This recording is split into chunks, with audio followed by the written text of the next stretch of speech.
بسم اللہ الرحمن الرحیم۔ السلام علیکم۔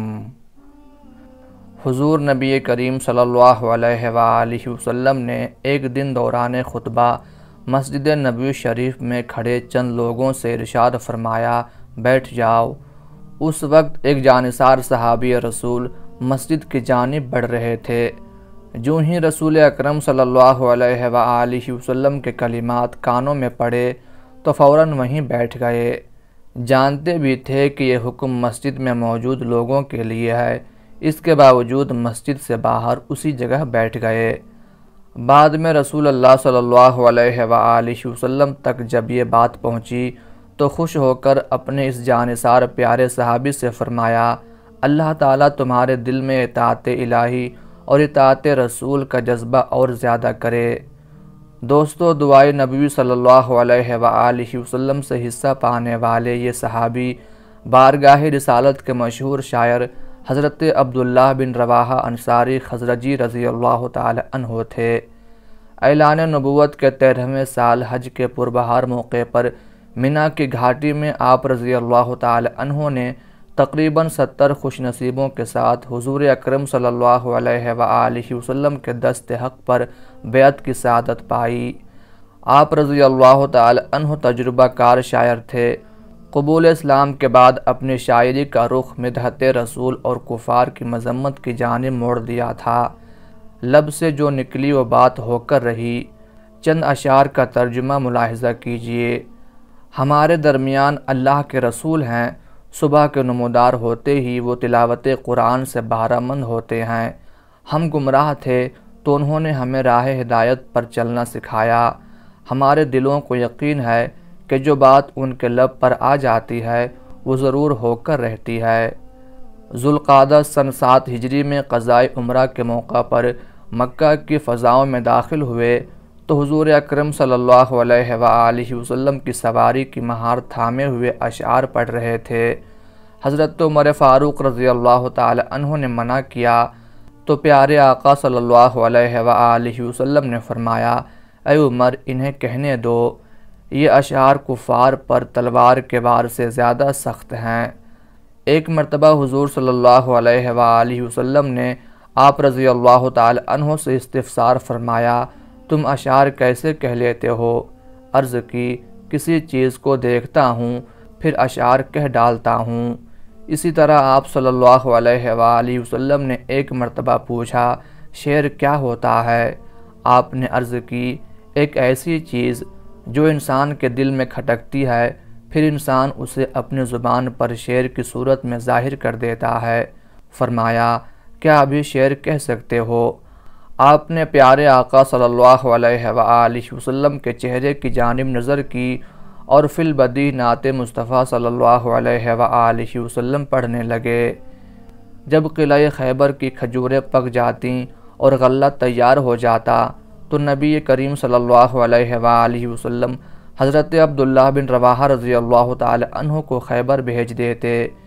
آپ رضی اللہ تعالی عنہ کھجور اور اناج کے ڈھیر کو 2 برابر حصوں میں تقسیم کر دیتے، پھر اختیار دیتے ہوئے فرماتے، اے یہودیو، جو حصہ تم کو پسند ہو وہ لے لو۔ ایک مرتبہ یہودیوں نے اپنی عورتوں کے زیورات جمع کیے اور آپ کو دیتے ہوئے کہا، ہمارے ساتھ نرمی کا معاملہ کریں اور تقسیم میں ہاتھ ہلکا رکھیں، یعنی تقسیم میں ڈنڈی ماریں۔ یہ سن کر آپ رضی اللہ تعالی عنہ جلال میں آ گئے اور فرمایا، اے یہودیو، جو تم دے رہے ہو وہ رشوت ہے، اور رشوت مال حرام ہے جس کو ہم مسلمان نہیں کھاتے۔ روزے سے آپ کو بے حد محبت تھی۔ ایک مرتبہ حضور صلی اللہ علیہ وآلہ وسلم کی ہمراہی میں محو سفر تھے۔ گرمی کی شدت اتنی زیادہ تھی کہ لوگ اپنا ہاتھ اپنے سر پر رکھ لیتے تھے۔ اس وقت صرف 2 حضرات روزہ دار تھے، ایک خود رسول اللہ صلی اللہ علیہ وآلہ وسلم، دوسرے حضرت ابن رواحہ رضی اللہ تعالی عنہ۔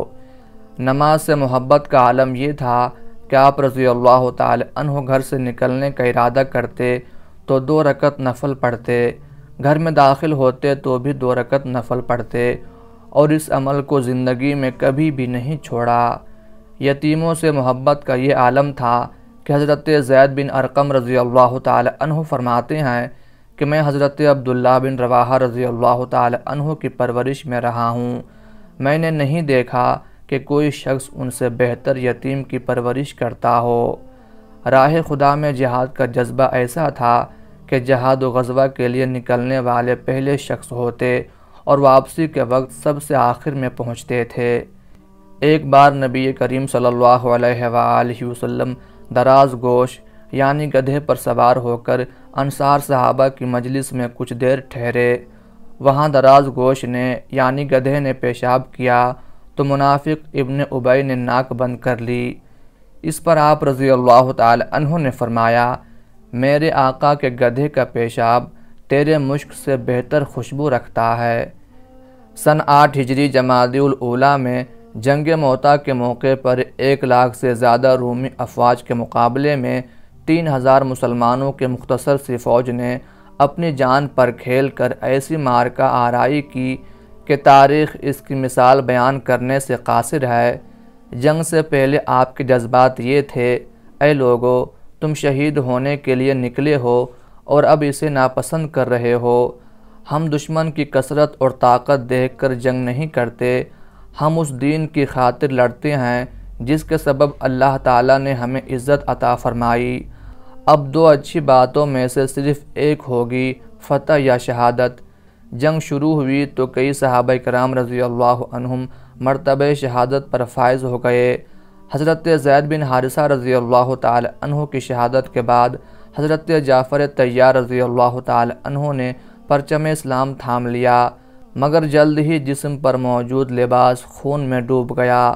اس وقت حضرت عبداللہ بن رواحہ رضی اللہ تعالی عنہ لشکر میں دوسری جانب تھے، 3 دن سے بھوکے تھے۔ چچا زاد بھائی نے گوشت سے بھری ہوئی ہڈی پیش کی تو ایک لقمہ ہی کھایا تھا کہ حضرت جعفر طیار رضی اللہ تعالی عنہ کی شہادت کی خبر آ گئی۔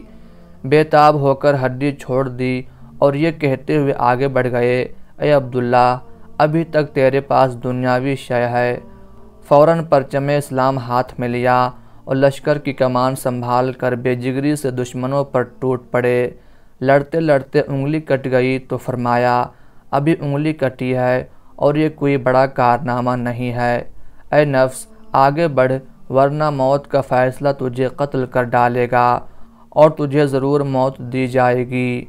پھر انتہائی دلیری اور جاں بازی کے ساتھ لڑنے لگے، بالآخر زخموں سے نڈھال ہو کر زمین پر گر پڑے اور شربت شہادت سے سیراب ہو گئے۔